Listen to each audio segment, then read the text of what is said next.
Thank you so much for joining us here on Living in Mexico. I'm Ana Maria Salazar, and I appreciate all of you who've been joining us throughout the years. We've been on the air for 20 years now, so I really appreciate you tuning in at either radio show, FM, Grupo Imagen, or we are now podcasting.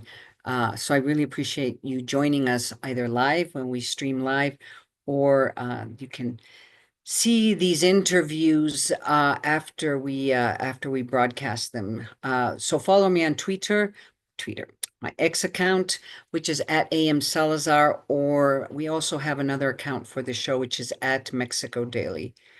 So you know what the headlines are. It happened. There seems to be a lot of uh, concern, surprise, preoccupation. But basically, this was the week where Donald Trump said it was Liberation Day for the United States, the US economy. He imposed tariffs on more than 60 countries. Mexico and Canada were not included in that list that was published this this Wednesday, but there, as you know, and if you've been following the show closely, you know that Mexico and Canada are suffering, or at least are facing tariffs, but for other reasons. To kind of put into context and help us understand what happened this week and the impact not only on the world economy, but more importantly, the impact on Mexico. Joining us once again is Dr. Jorge Molina. He is a economist. He's specializes on trade.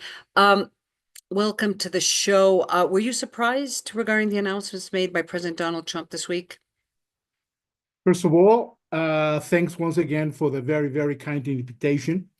Was I surprised? Yes, for not because of the tariffs themselves, but because of the way that they were levied or the way that they were calculated, supposedly based on the memos that he issued both on January the 20th and February the 13th.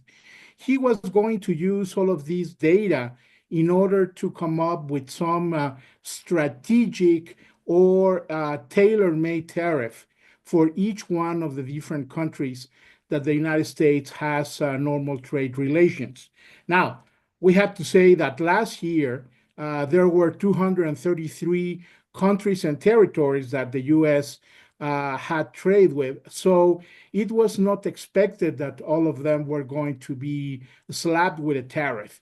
But what it was most surprising was that all of this information that was collected for just about each country was really not used. And basically the tariff was calculated on a very simple formula, which was not any reflection of the strategic importance of the other country, but rather it tried to reflect the size of the deficit that the United States has with each one of these other countries. Therefore, it was no surprise that those 15 or 30 countries which have the largest trade surpluses, including Mexico, which was number 2 next to China, we had tariffs over the highest tariffs of them all. But once again, I mean, they were not decided on strategic reasons, but Yeah. basically on a simple formula. That was what it was most unsettling, and that's what the markets are reacting to. That it was Yeah. no strategic or reciprocal a measure in this case. It was very confusing. In fact, they showed the formula that they supposedly used to decide what percentage of tariffs for each of the approximately 60 countries. But what is so confusing is that they talk about a commercial deficit versus reciprocal tariffs. And what supposedly what was going to happen this week is that they were going to impose reciprocal tariffs on each country. So if, China had, imposed 25% tariffs on US products, the US would do exactly the same, which was supposed to be the case with all these countries. But it seems that they win another avenue, which has to do with commercial trade, I mean, trade deficit, excuse me. So that is very confusing. And in the case of Canada and Mexico, there was a certain level, there was it was the analysis was very different. There is no reciprocal, as far as I understand, tariffs, but there's other tariffs that Mexico and Canada are paying. So can you just put into context, where is Mexico and Canada right now as we speak? Basically, both Mexico and Canada are the subject of three different tariffs. Mm-hmm. The first one is a 25% tariff, which was levied from the start of March because of the fentanyl affair. And basically, that was changed or adjusted in order to say that those goods which do not fulfill the rule of origin of the USMCA, Mm-hmm. or if we're talking in Canadian, FUSMA, then you have to pay these 25%. That's one. Second, 25% on all aluminum and steel products. Not so much aluminum, but for Mexico, steel is a key. It's a key export. Last year, Canada was the number one foreign provider. We were number three.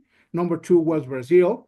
And then in aluminum, Canada was once again number one. We were number nine. That's the second tariff. The third one is on automobiles, which actually entered into force last Thursday, Right.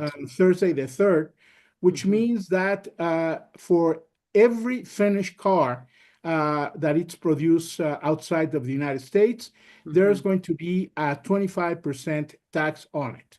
But starting on May the 3rd, there's going to be also a 25% tariff on the auto parts which were not produced in the United States. And the most difficult issue here is that if a particular part crosses the US border, either with Mexico or with Canada, more than once, the 25% tariff is going to be levied every single time. So that's crazy. Here you are talking about 2 or 3 key industries for both Mexico and Canada: steel and automobiles. Now, let me just add one more thing. If we would have been added the so-called reciprocal tariffs, Mexico would have received a 17%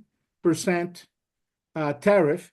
Canada would have received an 8% tariff.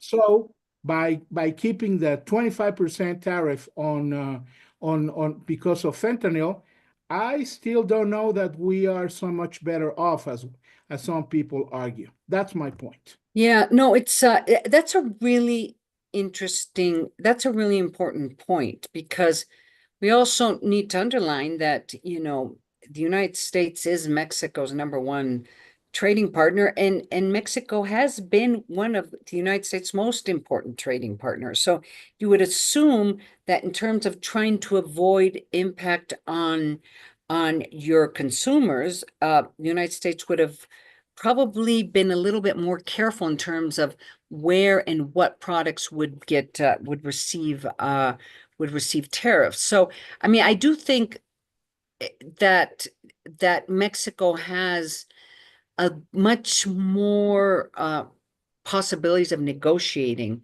with the Trump administration on most products except automobiles, because this tariffs on automobiles is not only Mexican cars or and Canadians cars, it is cars all over the world. I mean, basically from now on, the United States, they're encouraging U.S. Consumers to buy cars completely manufactured in the United States. I think this is where this is going. I'm not too sure there's going to be a lot of flexibility there. Last year, there were 16 million new automobiles sold in the US. Mhm, 8 of them, half of them came from abroad. Mexico was the number one provider. mhm, Canada was the number three. mhm, And then when you are talking about being more careful, we have to think that both Mexico and Canada provide about 70% of all exports from Mexico and Canada are semi-finished goods and raw materials, mhm, which are used for production. They are not finished goods. mm. Therefore, the effect on inflation is going to be much more important than if they were finished or consumer goods. We have a minute left. One last question. Do you, everything seems to appear that this is the starting point of what is going to be negotiations on behalf by Donald Trump with all these 60 countries. I mean, even though his advisor, Mr. Navarro, said that this is not a negotiation, these are permanent. What is your position? Do you assume we have to assume that this is the beginning of a very long and arduous negotiation process, especially for the USMCA? Trump loves to negotiate. He has loaded all his life that he's such a deal man, that Mhm. he says that he can negotiate Right. anything and with anyone. Therefore, having all of these long line of world leaders asking him for a meeting, it's exactly what he's looking for, He loves it. except that there's one single issue. For Mhm. international trade negotiations, the USTR has a very small staff. That's Right. going to create a heck of a bottleneck. It's always good to have you on the show, Dr. Jorge Molina. Thank you so much for joining us here on Living in Mexico. Always. Thank you. We're going to go to a break. I'm Ana Maria Salazar, and you're listening and watching.